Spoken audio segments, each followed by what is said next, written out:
Halo guys, apa kabar kalian semua? Mimin di sini bakal melanjutkan alur cerita Sword Star. Disclaimer dulu bahwa kemungkinan besar ada perbedaan antara novel dan versi Donghuanya, tapi alur cerita utamanya tetap sama.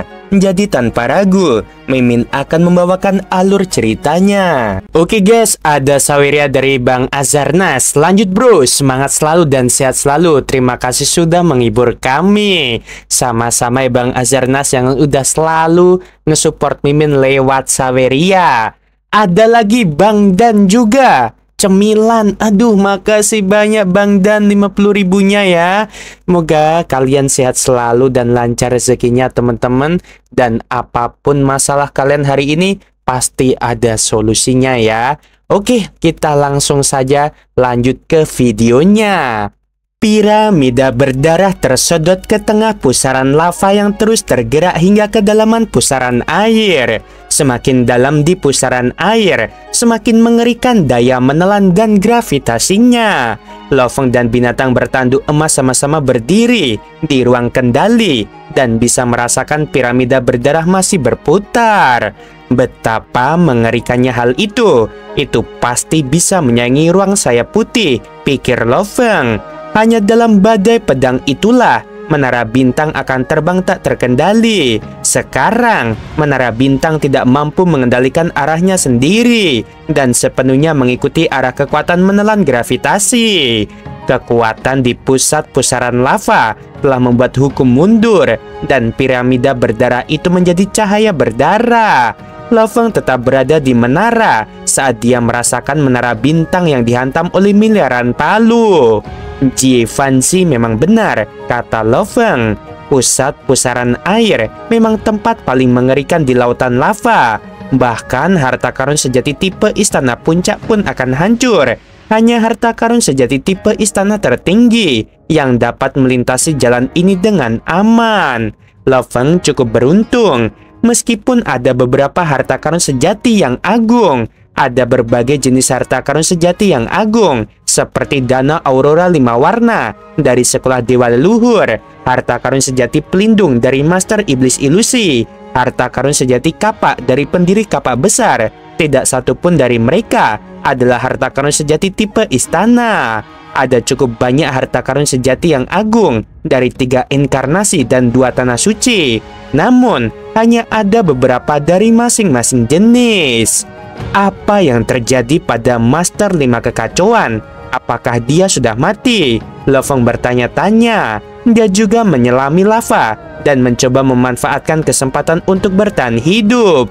Dia akan sangat beruntung jika dia selamat. Master 5 Kekacauan dan Master Panah Tertinggi. Mereka tidak dapat melaju kencang di tengah pusaran air. Ada banyak rintangan di lava itu sendiri.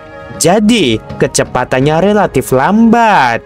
Master 5 Kekacauan dan Master Panah Tertinggi sama-sama menampilkan harta karun sejati tipe domain puncak mereka.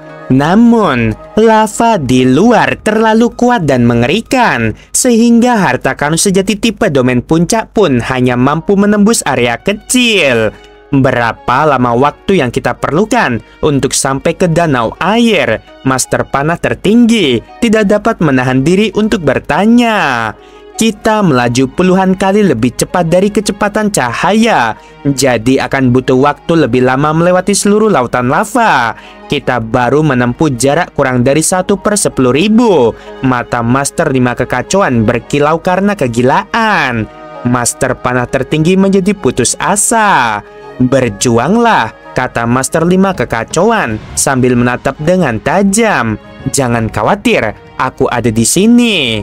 Di sisi lain, piramida berdarah terus melaju lebih cepat di pusaran lava. Kecepatannya sudah 100.000 kali lebih cepat dari kecepatan cahaya. Dan cara pergerakannya yang melawan hukum membuat Lo-Feng terpesona. 5 menit dan 33 detik setelah memasuki lava, jejak cahaya berdarah terbang keluar dari lava, terbang melintasi angkasa, dan masuk ke dalam air dingin. Benda itu menghantam air dengan kecepatan lebih dari 100.000 kali kecepatan cahaya. Setiap tetes air lebih berat dari neutron. Kekuatan dari hantaman itu bisa menghancurkan harta karun sejati seperti istana tingkat atas. Untungnya, piramida berdarah itu adalah menara bintang dan mampu menahan kekuatan itu. Kecepatannya langsung melambat, dan di bawah perlawanan dan penekanan itu, kecepatan piramida itu anjlok.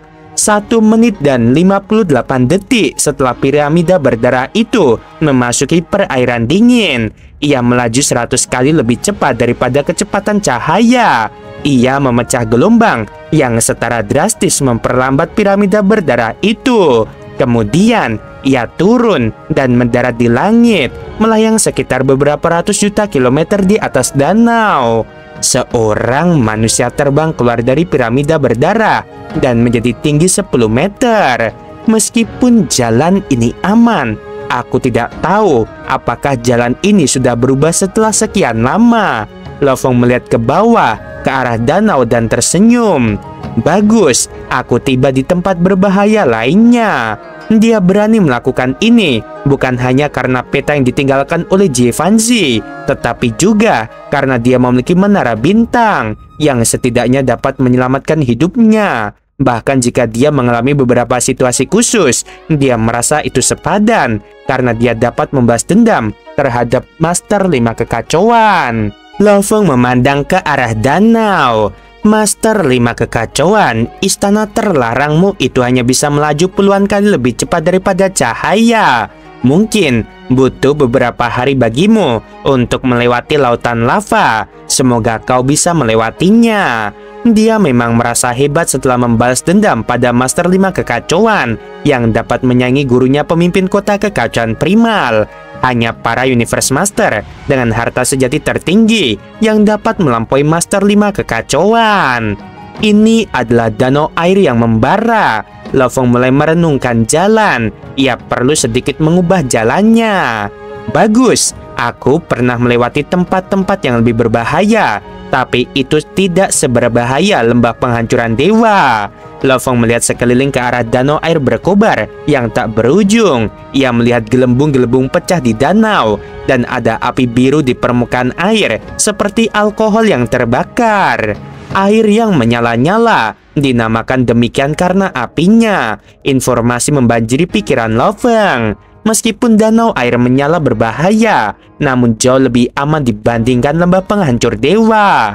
Meskipun ada ratusan jenis bahaya, itu semua tidak berarti apa-apa bagi para Universe Master yang sudah cukup siap. Satu-satunya bahaya yang mungkin ada adalah apa yang disebut api danau beku yang tiba-tiba muncul di atas danau air yang membara sesekali. Api danau beku adalah api biru dengan petir di dalamnya. Api itu sangat dingin dan bahkan para Universe Master tidak berani melawannya secara langsung. Itu mampu menghancurkan bahkan harta karun sejati tipe istana terbang tingkat atas. Api itu akan terus turun, dan ketika menyentuh danau api berkobar, api itu akan membekukan seluruh danau dengan segera. Ada ria angkasa di atas danau air berkobar dan suatu makhluk muncul. Aku ditempatkan di daerah ini dan aku merasakan ria. Mungkinkah ini harta karun yang sesungguhnya? Seorang pria raksasa dengan 4 wajah dan 16 lengan muncul. Ekspresi pada keempat wajah itu semuanya berbeda. Dia melihat sekeliling. Dia segera merasakan keberadaan entitas lain. Itu dia. Kelihatannya seperti manusia. Makhluk agung itu segera terbang ke arah manusia itu seperti seberkas cahaya. Lo Fong bersiap untuk terbang ketika dia melihat dari jauh seberkas cahaya keemasan terbang ke arahnya dengan kecepatan yang tinggi. Itu berbeda dari dirinya. Meskipun dia telah menyusut hingga hanya setinggi 10 meter, sosok yang menjulang tinggi ini mempertahankan ukurannya pada ketinggian 1000 km. Itulah sebabnya dia mudah dikenali pada pandangan pertama.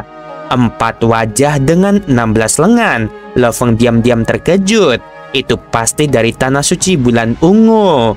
Tanah Suci Bulan Ungu merupakan salah satu alam semesta dari 2 Tanah Suci. Di Tanah Suci Bulan Ungu, klan Bulan Ungu mendominasi beberapa klan bawahan lainnya yang merupakan minoritas. Di Tanah Suci Bulan Ungu, klan bawahan memiliki sedikit kekuatan, di mana kekuatan penuh dari semua kekuatan mereka yang digabungkan masih jauh dari kekuatan klan Bulan Ungu.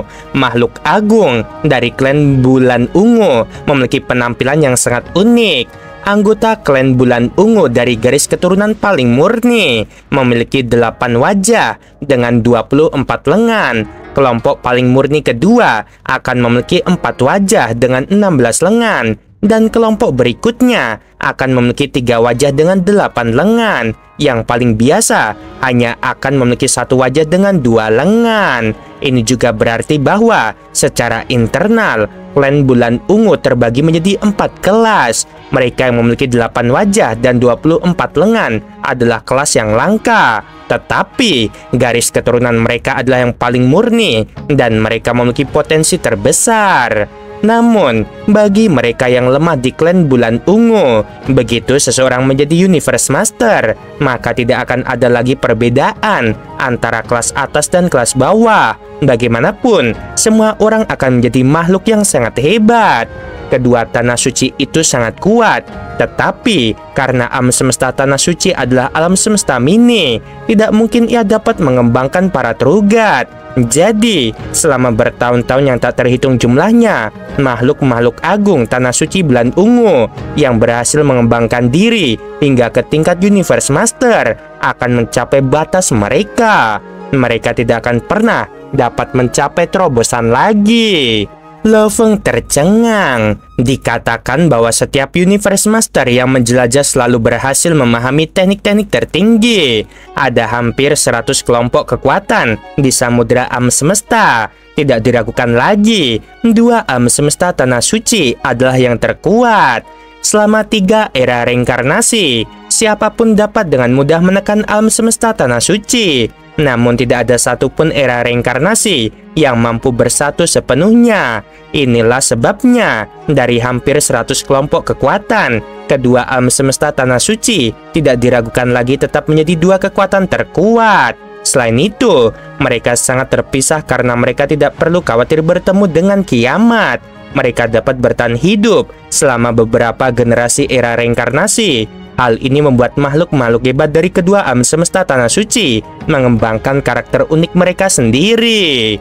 Beberapa dari mereka lembut dan bersedia berteman dengan Universe Master pun yang mereka lihat. Beberapa lainnya tampak ganas dan terlihat dalam pembunuhan yang gila dan merajalela. Beberapa lainnya aneh dengan suasana hati yang berubah-ubah dan selalu berubah.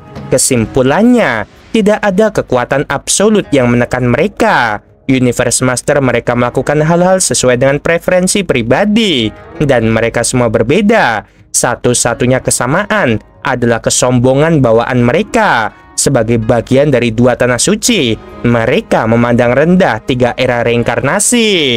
Itu dia Master Pengupas Segel. Lo Feng segera mengidentifikasi. Dia langsung waspada. Master Pengupas Segel menduduki peringkat tengah di antara beberapa ratus Universe Master dari klan Bulan Ungu. Kekuatannya setara dengan Master Sungai Bintang dan Master 5 Kekacauan. Sebenarnya sangat wajar baginya untuk memiliki kekuatan sekuat itu. Ini karena setiap Universe Master yang muncul dari Tanah Suci Bulan Ungu setidaknya akan memiliki standar tingkat atas.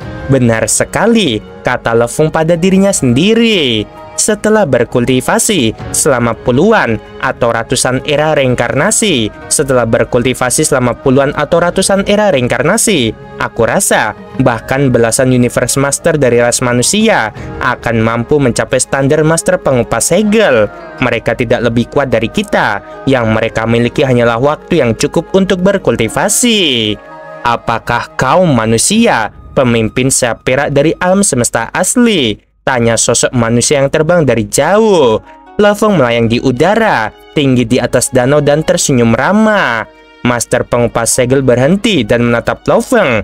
Matanya tertuju pada sayap perak itu sambil berkomentar. Ku dengar harta karun sayapmu cukup bagus. Lo Feng merasakan sesak di dadanya. Dia tidak langsung pergi karena dia tidak ingin menimbulkan kemarahan makhluk agung dari tanah suci bulan ungu. Mengingat sifat mereka yang arogan, beberapa orang yang berhubungan baik akan berkumpul dan menyerangnya. Ini adalah kejadian yang sangat umum. Meskipun Lo Feng tidak takut, dia juga tidak ingin menyinggung mereka. Bagaimanapun, tanah suci bulan ungu jauh-jauh lebih kuat daripada klan mata dewa. Dari segi kualitas dan kuantitas, tanah suci bulan ungu telah mengumpulkan lebih banyak. Ada apa? Apakah kau khawatir aku akan merampas harta karun sejati milikmu? Master pengupas segel menatap Lo Feng dan mendengus. Ada begitu banyak makhluk hebat dari samudera semesta, dan banyak dari mereka memiliki harta karun sejati yang unggul. Kamu harus pergi. Danau api yang membara ini adalah wilayah tanah suci bulan ungu milikku. Kamu harus segera meninggalkan tempat ini. Dalam hati, Lo Feng merasa senang. Aku hanya lewat saja. Aku akan pergi secepat mungkin. Dia tersenyum. Baiklah, itu pilihan yang terbaik, jawab Master pengupas segel. Lo Feng tersenyum singkat, berubah menjadi seberkas cahaya dan terbang. Sungguh langka bisa cukup beruntung untuk bertemu dengan Master pengupas segel dari tanah suci bulan ungu. Dibandingkan dengan Yin Tuo dan Master 5 kekacauan, dia jauh lebih mudah diajak bicara. Namun itu masuk akal karena makhluk-makhluk hebat dari era reinkarnasi pertama akhirnya harus menemui kiamat. Sebagian besar dari mereka gila. Lo Feng terus terbang lebih tinggi ke langit sambil mempertahankan kecepatan 100 kali kecepatan cahaya. Setelah beberapa saat, ia mulai merasakan munculnya riak-riak angkasa di sekelilingnya. Cahaya keemasan yang tak berujung menyebar keluar, menyelimuti wilayah seluas 10 tahun cahaya. Akhirnya aku bisa berteleportasi. Lo Feng langsung berteleportasi sejauh beberapa tahun cahaya. Dengan negara emas, setiap teleportasi hanya dapat membawanya sejauh beberapa tahun cahaya. Dalam satu kali teleportasi, ia berhasil menempuh jarak lebih dari 300 tahun cahaya untuk mencapai ruang hampa yang beku dan berkabut tipis. Kabut tipis itu dipenuhi dengan aliran es cahaya yang tak berujung jumlahnya.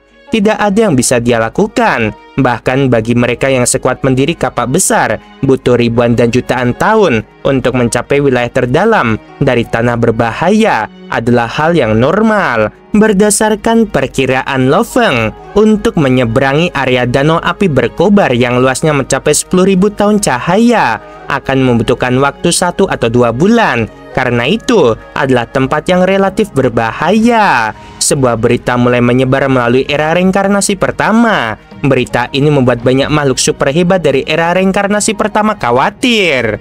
Pemimpin sayap perak Lo Feng, dia masih muda, tapi dia sekuat itu, menyebabkan luka parah pada Yin Tuo dan memusnahkan Master 5 kekacauan dan Master panah tertinggi. Berita ini datang langsung dari Yin Tuo dan sekarang dia bersembunyi agar bisa memulihkan kekuatannya. Yin Tuo juga mengatakan bahwa sayap perak itu sebanding dengan armor dewa pemusnahan dan kemungkinan besar hanya berada di posisi kedua setelah harta karun sejati tertinggi. Karena berita yang dibawa Yin Tuo dan karena saat itu masih dalam era reinkarnasi pertama yang kebetulan merupakan era dengan berbagai sarana komunikasi, klan mata dewa pun segera mengetahui berita itu. Namun, ini sudah hari ketiga sejak Master 5 kekacauan dan Master panah tertinggi memasuki lautan lava.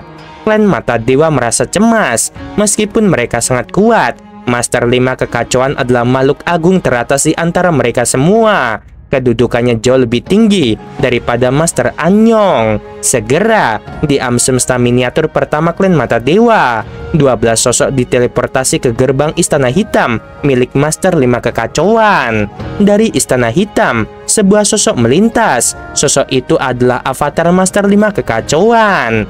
Apakah tubuh utamamu untuk bertempur telah dimusnahkan? Master 5 kekacauan berteriak, "Tolong jangan ganggu aku. Kalian semua pergilah.